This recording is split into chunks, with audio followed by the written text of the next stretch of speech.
Most often, increasing age results in decreased physical activity, whereby most agents needs assistance in order to carry out some life process.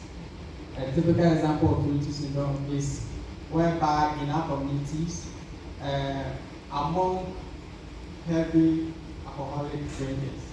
So sometimes among the youth, you see someone that is 25 years, but because of heavy alcoholic drinking, the person seems older than the age.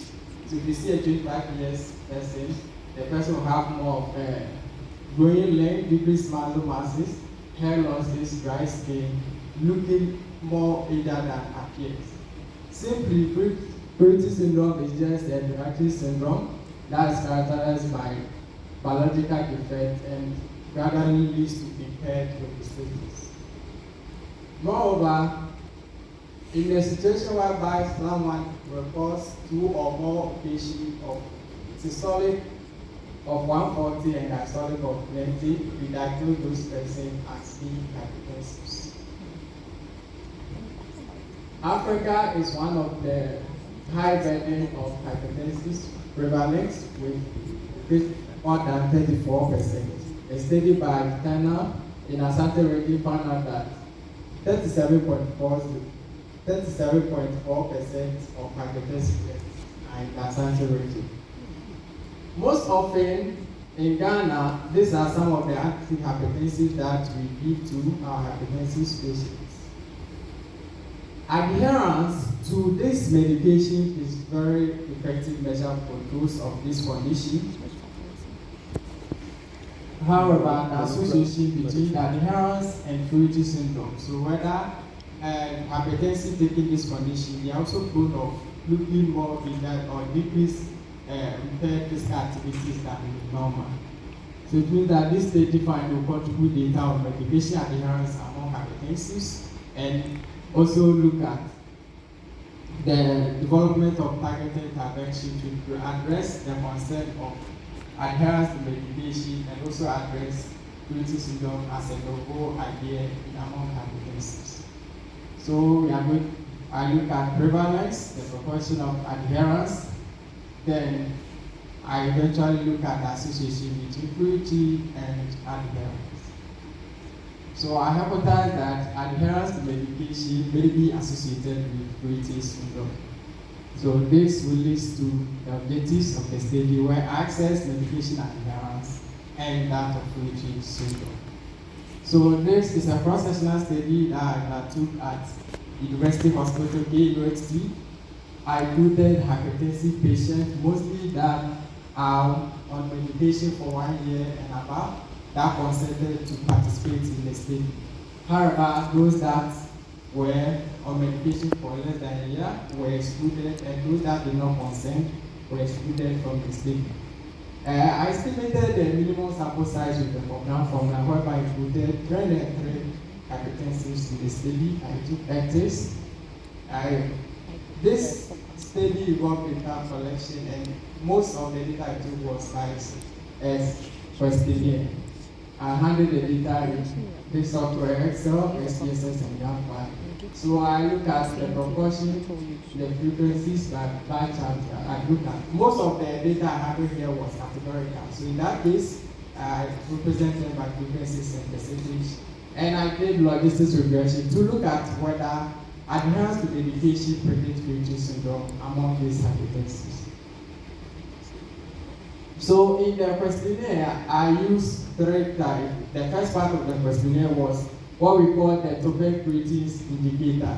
It's a validator questionnaire that involves 15 aspects, questions of physical, psychological, and social well-being. And it's graded 0 or 1, that is yes or no. And participants that had more than 5 were classified as failed. Those that have less than 5 had no fail. The next aspect of the questionnaire was called the adherence to chronic disease scale. This one is a survey-structured questionnaire with 5 responses, whereby we ask the participants questions like how they compare their medication adherence and a series of questions. And I also took some social demographics from the participants. Most of the participants were more than 70 years, followed by 50 to 59, and most were also female.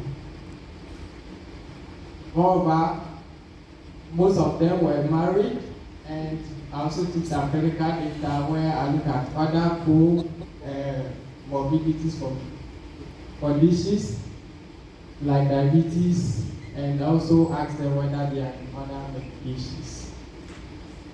So in this study, I found out that 59.7% of the participants were female among the hypertensives, and this value is higher compared to Abraham et al. In Brazil and Natofman et al. In China. In their study, they recruited people with hypertensive and non-hypertensive, but my study concentrated on only hypertensive. So the higher value here may be account for me focus on hypertensive having a higher values. Moreover, I found that high adherence was only 23.4%. And similarly to this study, Sarkodie did another study in water regime, but his study he used the Morosky 8 adherence scale, and I used the adherence to chronic disease scale.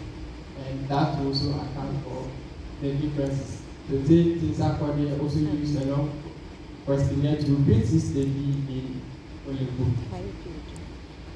So the differences in the methodology may account for these differences.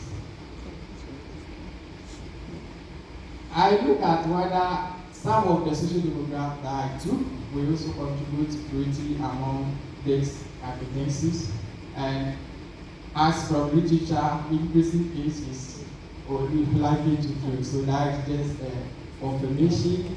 And also, this is found that those that are unmarried, they are likely to fail compared to the married participants. It could be that those that are married, they always have support from their counterparts, and this will decrease the likelihood of them experiencing these age conditions. And I also found one overall whereby we asked them other complications, whether it's also, and the odd ratios is very hard also. So to the main novel aspect, I look at low adherence, medium adherence to high adherence. So using the high adherence as reference in the logistic to regression model, I predicted for the low adherence in comparison to a frailty. I found out that those that were low adherence, they have close to 28 increased chances of having this condition.